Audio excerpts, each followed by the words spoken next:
Hello, BookTube, and welcome back to 28 Days of Science Fiction. And this is day 14, or if you want, shelf 14. It is large indexes.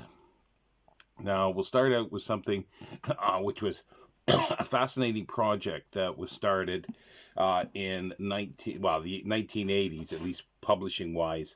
And the idea was to have a index to all the pulp magazines. Yes, all the pulp magazines. And there are 4 series. The first series is in 3 volumes by Starmont House. And it was compiled by Leonard A. Robbins. And this was published in 1989. They are large volumes. Basically, they are a listing of the magazines, authors, you can cross-reference, and titles.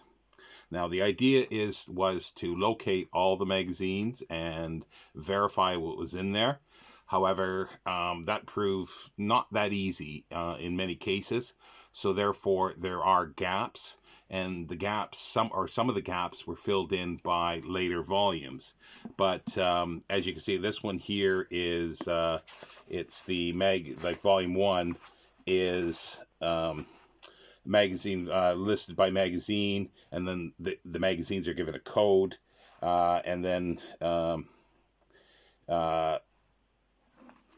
and the stories the stories have codes and dates and cross-referenced. This is a little difficult here for trying to find where to put things, so let's drop it there. Volume 2 of the first series, also by Starmont House, getting bigger as we go along. And we've got the magazine listed by the titles and then listed by authors. So, well, this is just typical of the entry. So it's just a listing of entries all the way through. And this is almost 900 pages. And volume 3 continues on with that, and also 1989. And we've got characters. You can cross-reference by characters that are in the stories. Yeah, and then, like, again, each entry has a code as well. So if you want to look up the code, you get other, the codes in the book. Artists, everything that's in there. Again, it's just a listing of items, but as I say, it proved difficult to find everything, but the idea was to continue with volumes, and they did continue with the second series for items that were missing and magazines that were missing in the first series. And this is also 1989, and it's the same process all the way through. So we got series, that second series, series 3 just continues on. The date of this is 1990, also compiled by Leonard A. Robbins. And again, the characters, it just continues on with the whole thing. And it continued on to series 4, which was the 4th series was the last volume in this in 1991. Now, it has been there has been an attempt to do this online, combining this and a few other indexes. It's been a sort of work in progress, as this was, but I believe it was because the publishing company Starmont House went out of business that stopped in book form. It's not complete yet, I don't believe, because there's a lot of missing data throughout, missing, and there's errors in this one. So what they did was copy everything in here, or optical character recognition of the pages, and it then created new errors because not reading everything correctly, and also transferred over the errors that were in there. And again, as I say, it's in a process of trying to work it out, and correct the errors, but not always are they seeing, the compilers are seeing the items. And so this is a landmark sort of index, and it's been long out of print. I was able to get a set of it, which I'm very happy to. But as I say, I do understand its faults, but it is cool just to look through it at times. Now, and we continue on with other indexes here. This is going to be a little difficult because they are big. I have on my shelf that's not very good shelf here. Now, this is a very crappy print on demand of, and this isn't science fiction, but it's the Supernatural Index, a listing of fantasy, supernatural, cult, weird, and horror anthologies. It's by Mike Ashley and William G. Contento. And this is, again, about almost 1,000 pages. This was published by Greenwood Press in their Bibliographies and Indexes in Science Fiction, Fantasy, and Horror, number 5. And the other ones are Gothic Fiction, but it's a whole series. Now, again, it's got a listing of the books, the authors, the story index, and the contents, and cross-reference back and forth. And it is like very small print, but you can go by themes as well. I believe this one has themes. Sorry, it doesn't actually say themes, but I know another index that was similar had this. And I don't think I gave the year. So Greenwood Press, this was published in 1995. And I would like to get a proper edition for this, but this was very cheap. So the information's there, but as you can see, print-on-demand books are crap. So, and then we move on to something very similar. Let me see if I can order this a little better without collapsing the shelf. This is an index science fiction anthology and collections by the William Contento that was on the previous one, and this by G.K. Hall and Company, 1978. Now, this is a reference publication in science fiction from G.K. Hall, and the editors of that series were L.W. Curry, which we saw with... it's up here on this shelf, I think it was, yeah. Bibliography, and he's a bookseller as well. And then David G. Hartwell, the anthology editor. Now, this is exactly what it says. It is a listing, like the Supernatural one, of all the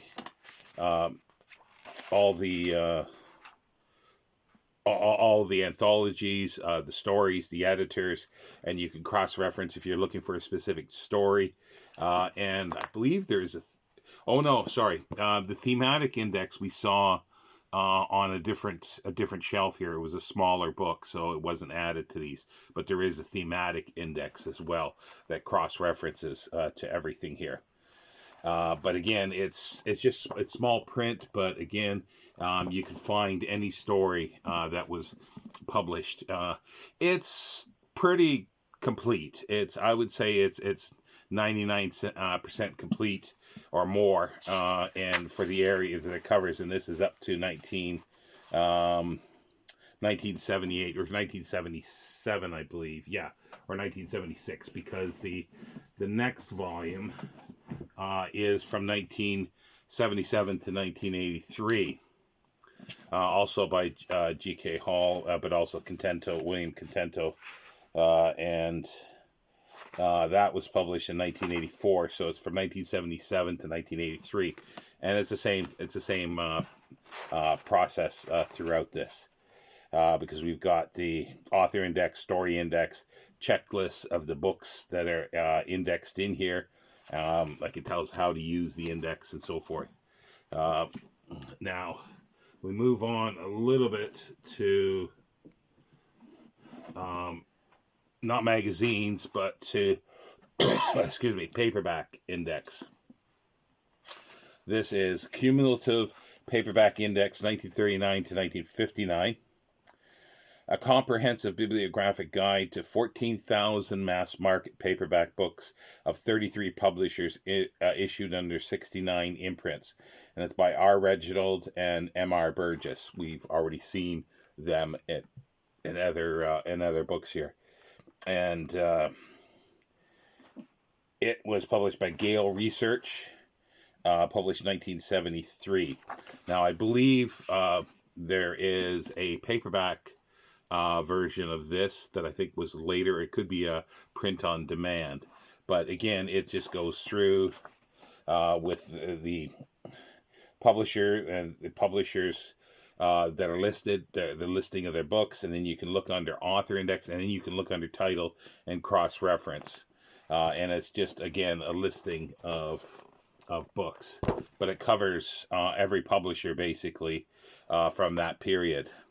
Obviously, I think there will probably be some omissions, like nothing is perfect, but it is damn close to it. This is. Now we go specifically to Astounding / Analog, and it's a complete, so-called complete index to Astounding and Analog. It's compiled by Mike Ashley with the assistance of Terry Jeeves. It's published by Robert Weinberg Publications in 1981. And what it says here, it says, being an index of the 50 years of Astounding Stories, Astounding SF and Analog, January 1930 to December 1979, together with the Analog Annual, the Analog Yearbook, and the John W. Campbell Memorial Anthology. And this was published, as I say, in 1981. It's dedicated to the editors Harry Bates, F. Orland Tremaine, John W. Campbell Jr., Ben Bova, and Stanley Schmidt at the time that it was published. And it goes through, we got artist index, the series index, the letter index. There's an index of letters as well, which is really, really cool.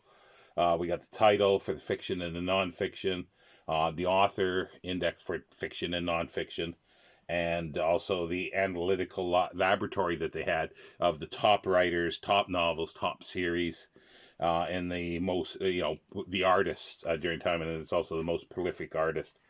And again, it's just a listing like this, but it's a reference material. Now, I bet a lot of you will be thinking, well, you just use the Internet Science Fiction Database. Yes. But that doesn't have everything. That is a work in progress. Maybe someday it will be correct and complete. But until then, it's books like this that are very useful because they will sometimes, they won't have the letters. See, this is the thing. Letters and other items that were in magazines have not been indexed properly on the internet, as far as I'm aware. Now, we move to another science fiction magazine story index from 1926 to 1995. This was one that I've always found, I thought it was quite good. But it has its detractions. And it's by Terry A. Murray, by McFarlane and Company. From 1926 to 1995, McFarlane and Company published 1999. Now, we've got all the magazines. The person who's had this checked off, I don't know if it was their collection, checked off in pencil. And it's like 2 pages of magazines. And yeah, it's literally a listing of the magazines, author, index. Let's see here, where do we have the, yeah, we've got the listing of the magazines. So you can go through magazine to magazine, and then you got author, prolific authors with titles, and listing of all the titles. Then you could cross-reference with this. Yeah, and I don't know. There's a lot of check marks in it. I'm not sure who owned this previously. and what the check marks are. But it is a good magazine, and you could cross-reference it with other items to find what you're looking for, and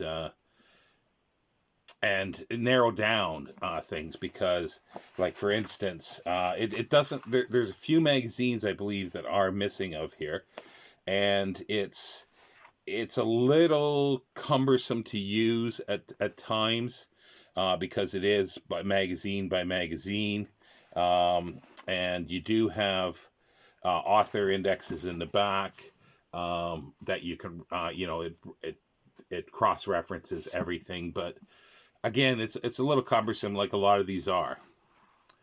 Now we go to an earlier version of the magazines. Index. It's Index to Science Fiction Magazines, 1926 to 1950. This was published by, it's compiled and arranged by Donald B. Day, Perry Press, and this was published in 1952. And it is a little more cumbersome to read, but it is, as I say, it's one of the first attempts at doing this, and it's a little difficult to use. And it was actually redone for MIT Press, I believe. This one is a continuation of 1951 to 1965. And it was published in 1965. And it is, this is MIT Science Fiction Society, and it just continues on where this left off. Erwin S. Strauss was the editor of it, but it is even tinier print, very, very tiny. But again, these are sort of, I guess, historical, and there are things that are in each of these indexes that aren't in other ones. So until there is something that is all inclusive and all comprehensive, these are still useful as a reference material.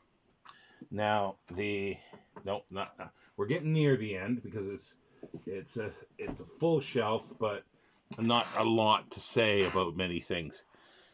Now there's 2 volumes here. It's an index to Adventure Magazine, Volume 1 and Volume 2. Now, this is Volume 1 by Richard Blyer, and this is again by Starmont House. 1990, by Richard Blyer.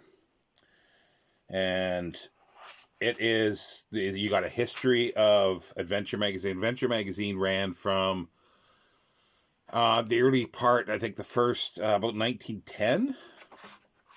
I think around 1910 to 1970s, I believe. And it was Adventure Magazine, so it had everything. It had some science fiction, but it is a listing of all the contents, cross-reference as well, with title, author index, because there's different sections, and it's in 2 volumes. It's not as tiny print, but it is still a listing of everything. And Volume 2 is very similar, and it just continues on. 1990 again. So you got author index and title index in Volume 2. The Volume 1 is mostly issue by issue, listing everything. And it's, I believe they were able to actually handle and verify the information from each magazine. Because a lot of these magazines, like the pulp magazines from the very first one, they are disappearing, and some they don't have anymore. So it becomes a little difficult to creating these indexes, especially with not seeing the pulps themselves. Now, the last index I got goes back to film, And it's a big 3-volume. It's very heavy. This is volume 3. It is Science Fiction, Horror, and Fantasy Film and Television Credits by Harris M. Lentz III. And it's published by McFarlane and Company. Now, this one is the credits. So it is literally listing. So you want to know just any name that's actors. You got actors and actresses, and then it lists all their films that are science fiction, horror, and fantasy film and television credits throughout. So, and directors, cinematographers, you name it. It's in 3 columns all the way through, and it's basically 800 plus pages, volume 1. And volume 2, I'll get to the date, sorry. It's McFarlane and Company. This is the filmography. So we list the books. We have listed the films themselves. This was published in 2001. This is the 3rd edition. I don't know if there was a 4th edition at all. But we got, volume 1, as I say, was the actors and actresses, the credits, director, producer, cinematographer, special effects technicians, makeup artists, art director, and other credits. Then we got the filmography. And it is listing every film, and then it goes into all the people, the director, the actors, for this, and then you could cross-reference to see where else they worked on or were actors in. And again, it's a continuation in page numbering, so we're now up to 1,700 pages with volume 2 for filmography. And then the final 3rd volume is television shows. And again, this was published in 2001, so it only goes up to basically 2000. So we got every TV show listed with all that information and cross-referenced. I like these things, and as I say, there's the Internet Movie Database, but for some old stuff, it used to be good, but then once Amazon bought the Internet Movie Database, the older films began to slide and not have corrections or additions to them. But yeah, and it goes up. It's about 2,300 pages almost, I think, all 3 volumes. So that is the index shelf. And they're all large books. And some of the magazines should be with the magazine one here, but they don't fit, and they're too heavy to put on the shelf as well. Now, there's still more larger books that are sort of more biographical encyclopedia type information that could go here, but again, they're more author orientated in their large books, and that will be in shelf, I think, 21, because they're on the bottom shelf of the next bookcase beside me. So that does end the second bookcase with shelf 14. And we'll continue on with fiction now. The next shelf is the top shelf, which has Isaac Asimov, and then we'll continue down with fiction, and then we'll get to the last of the nonfiction, and then we go into anthologies and some other material fiction-wise in the final shelf. So we're halfway there. Thank you, BookTube.